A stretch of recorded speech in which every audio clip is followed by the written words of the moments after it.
So here we are on part 2 of this little video. So which of the following is the most polar? We were on number 12. Well, you know that H2 has a dot diagram that looks like this. You know that H2O has a dot diagram and a geometry that's bent. So you have to consider two things. You got to consider the dot diagram and the geometry. You know that NH3 has this little pyramid shape.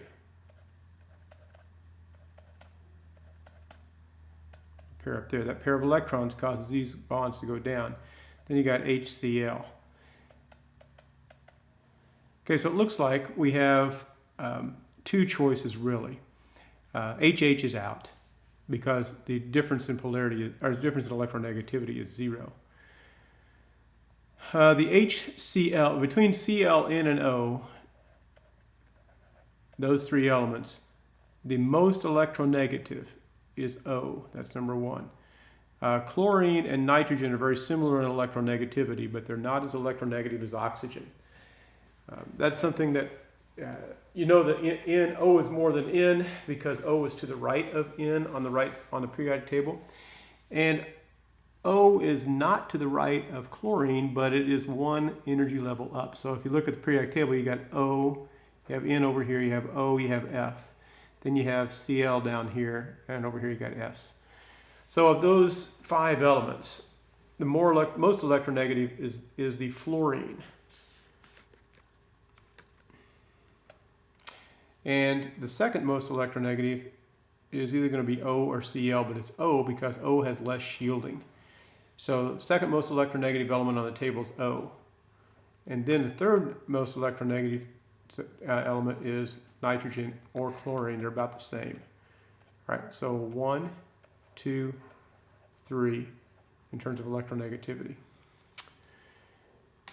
Okay, and N would trump chlorine a little bit because of its size.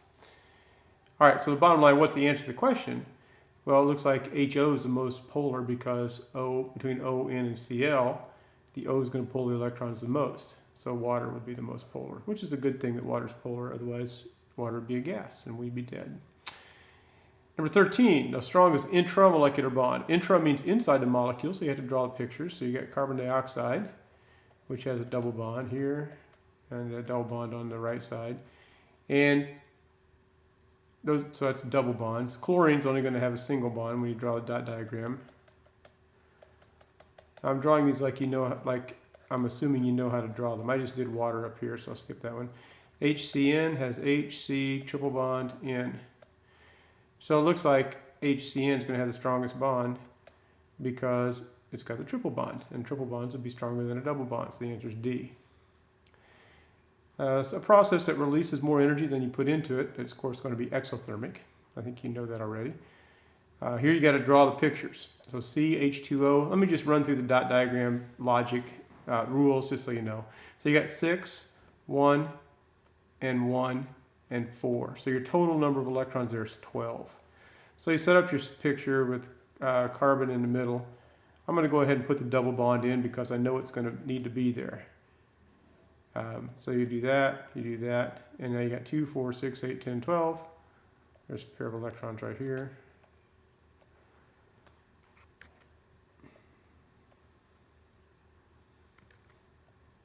Supposed to be a bond right there.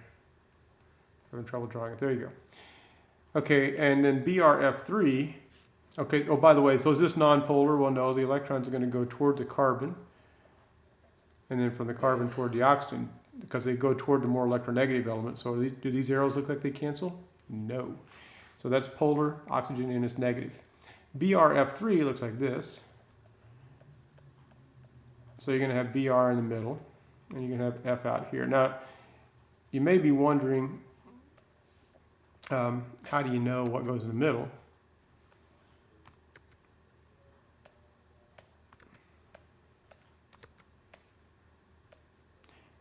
And the answer to that is you go with the least electronegative element. So you set up a picture like that, and it turns out that because what we have is 7 times 3 is 21, plus 7 is 28 valence electrons. So you have 1. Of the 28, 6 are in the picture already, 2, 4, 6. So you have 24 to put in. So 1, 2, 3, 4, 5, 6, 7, 8, 9, 10, 11, 12, 13, 14, 15, 16, 17, 18, 19, 20. Now, what did I say we had 24 to put in? Maybe I misspoke. So 7 times 3 is 21. 21 plus 7 is 28. Take away 6 is 22. 28 minus 6 is 22. I know that. So anyway, you got 22 to put in. So we got 2, 4, 6, 8, 10, 12, 14, 16, 18, 19, 20. So I have 2 more. When you have extra electrons, you put them around the center atom. So there'll be one there and one there.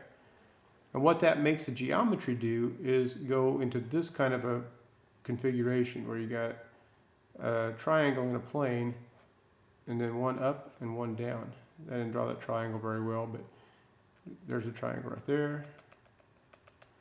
Okay, so that's trigonal bipyramidal, but one side has an atom on it. So you have an atom here, and an atom here, and an atom there. So now what you've got is a T. You see it right here? Oops.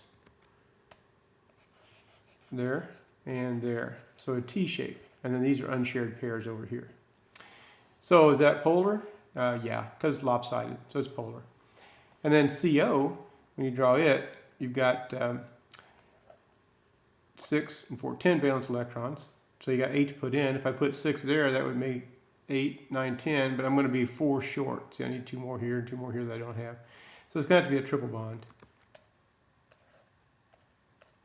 And now you take away 6 and you have 4 to put in.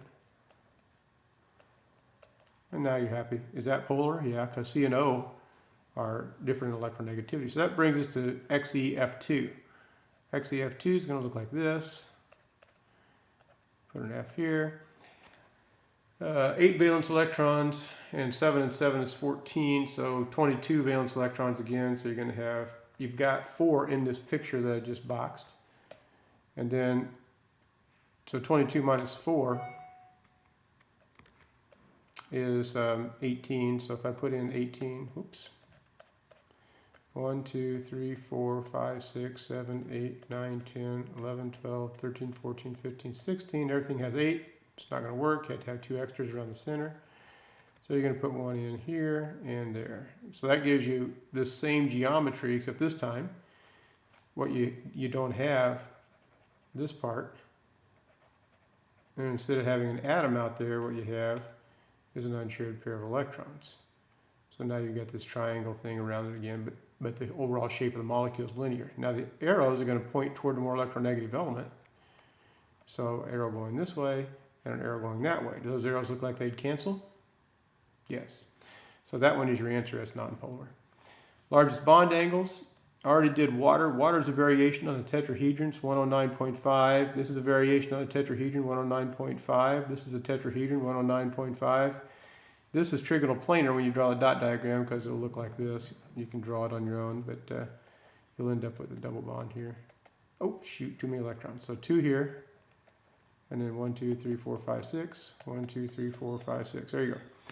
So that's 120, so that's not the answer. Oh yeah, it is the answer. It's 120 because you're looking for the largest one, not the smallest ones. So that's 120. There you go. That's your answer, 120. These, by the way, are not really all 1 on 9.5. Since water had these 2 unshared pairs, what happens to them is they tend to expand a little bit because there's no atom holding them in place. So the shape of the cloud would be kind of like this. Having some trouble with this pen today. So the shape of the cloud would be like that. This would be kind of big back behind. And that pushes these guys together a little bit. So the bottom line is it comes out to be about 104.5 because of the unshared pair being kind of large and pushing the bonds together slightly more. Ammonia has the same kind of thing where this bond up at the top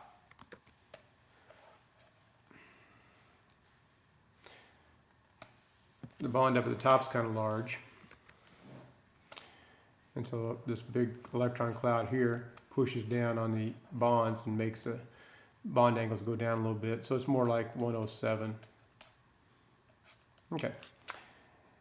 Oh man, lots of dot diagrams here. You got to draw all these things you don't know. But I will tell you this, that you can eliminate water on this to expand the octet to minimize the formal charge, because you cannot expand the octet of a second series element. So you can actually eliminate all those because carbon's in the second series, nitrogen's in the second series, and oxygen's in the second series. So the answer's got to be this SO3. So if you go back up and look at this picture of SO3, you see how we've got 6 valence electrons minus 1, 2, 3, 4. That would be half of the unshared. And we don't have any unshared around the center. So let me say that again. 6 valence electrons minus 4, which is half of the shared. I'm not sure if I said shared. So 4 is half of the shared electrons. And there aren't any unshared, so it'll be minus 0. And the overall formal charge on the sulfur would be 2. But if you were to draw the sulfur like this,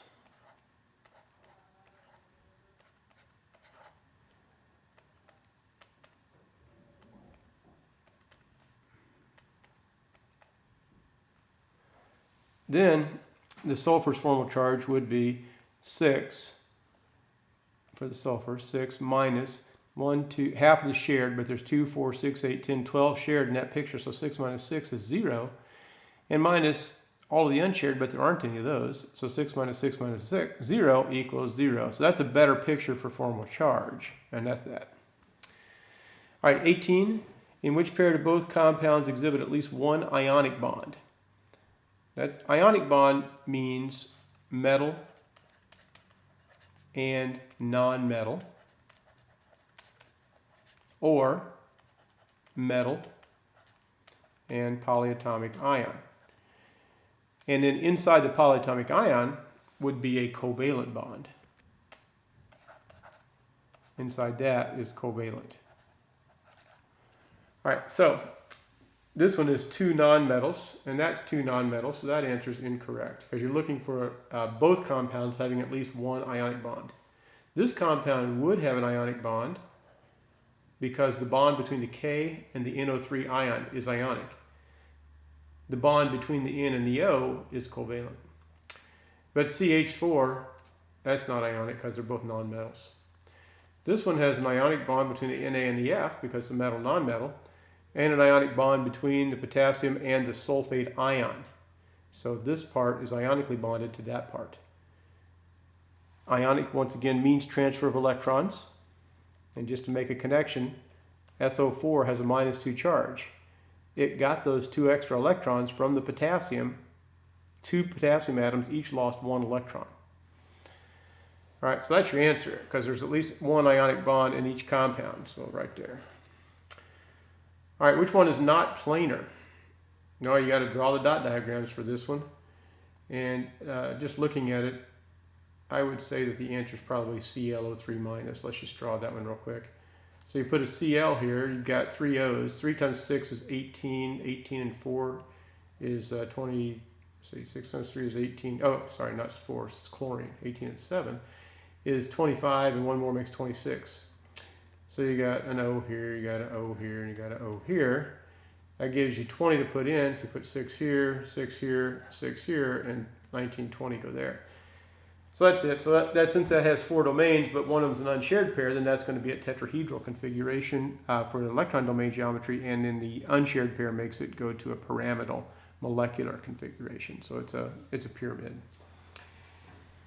Okay, so that would be the answer to that one, C. And once again, you've got to draw these pictures on a test, otherwise you won't know. Okay, number 20, 2 pi bonds. Okay, I'm going to just go ahead and start drawing some pictures here. CH3CN, I would draw like this. I'd put the H's out here, and a C and an N, like that. Okay, so you've got a total of 5, 9, 12, 16 valence electrons. 2, 4, 6, 8 are in the picture. 10, sorry, 2, 4, 6, 8, 10 are in the picture. That gives you 6 to put in.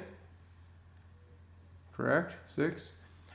Okay, so I put in 1, 2, 3, 4, 5, 6, but I need 2 more here and 2 more there, so I need either a triple bond or 2 doubles. But I can't put 2 doubles on, because if I do, I get a double on between the carbons, so that would give me 10 around this carbon. That can't happen. So the way to do it is to draw a triple bond between the C and the N. So now you've got 16 minus 2, 4, 6, 8, 10, 12, 14 gives you 2 to put in. You put those 2 right there. Now, if you check formal charge on this, everything will be 0. So that's what you want. If you drew it like, you might say, well, wait a minute, why couldn't you draw it like this? Let's see if I can do it or not. So you put C in, you put an H here, and an H there, double bond C, double bond N, an H here, and an H there. Would that work? No, it's only CH3. So let's get rid of that one H. All right, so then we'll take our count, 16 minus 2, 4, 6, 8, 10, 12, 14. So I have 2 more to put in, and I can put them right here. And then everything has 8 around it again. But formal charge is 5 minus 2, 3, 4, 5. That's not bad for that. And formal charge for the carbon, 4 minus 4 gives you 0. Well, this might work. 2, 5 minus 2, 3, 4, 5, 0. 1 minus 1. So that would work too. And maybe in reality, then the structure might be a resonance between these two structures where it's a blend of the two. Either way, how many pi bonds are there? So here you got sigma, sigma, sigma, sigma, sigma, sigma here. One of these is sigma, the other 2 are pi. Sigma, sigma, sigma, sigma, sigma, sigma, but there's a pi here and a pi here. Either way, there's 2 bonds. So that one has 2. When you draw this one, you're going to end up having to have a triple bond between the C's. That's in your dot diagram, so I'll skip that one. Same thing happens here because you got 4 and 5 is 9, is 10 valence electrons, so it's going to be like this. And then CO2 has this structure, that's in your dot diagrams. So the final answer must be E, CO3 minus 2, and if you draw it, it has resonance.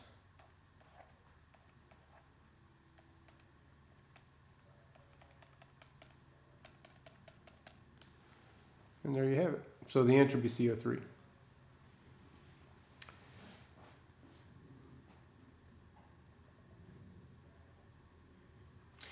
All right, 21 is a pretty simple question. So even sharing of electrons goes back to the beginning of this little quiz, last one. Even sharing, what do we say? Non-polar. So even sharing of electrons means non-polar.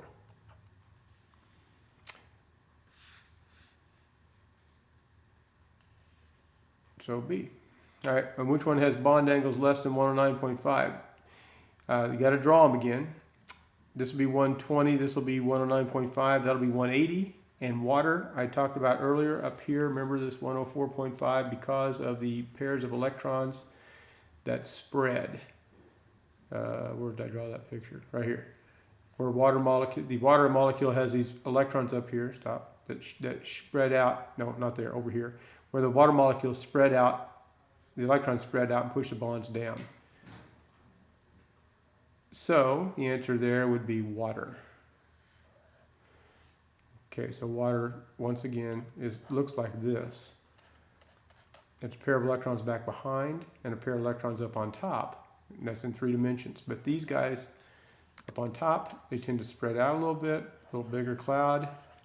And then these guys back behind spread out a little bit, and it just smushes these bonds closer to each other because these electrons take more space. All right, we'll stop it there, and then I'll come back and do part 3 in a few minutes.